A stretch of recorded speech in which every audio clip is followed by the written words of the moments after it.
I wanted to ask about the wage subsidy scheme, which most of the airlines have been receiving from day one, and yet they imposed pay cuts and imposed job losses.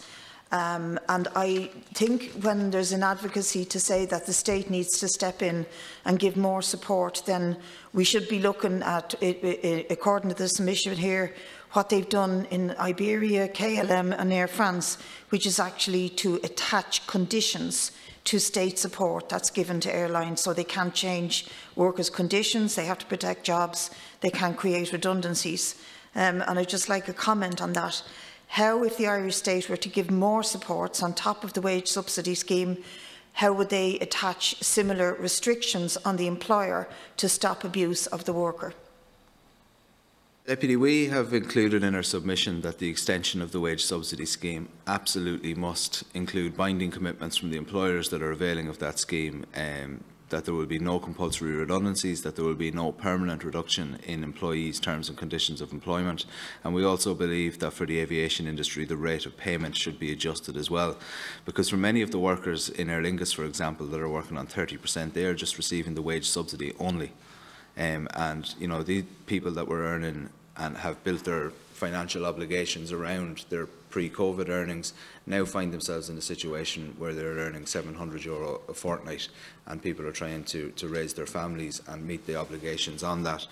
I believe that where a company abuses the scheme, where they avail of the temporary wage subsidy scheme and then subsequently breach any binding commitments that may be entered into in relation to compulsory redundancies and so on, that the company should be fined, and that revenue should take any support that has been given to those employers back and pursue them in the courts for the same if necessary. And IALPA? First of all, we would agree very much with the SIP2 position on that, but what I would say to you, our preference would be the German model.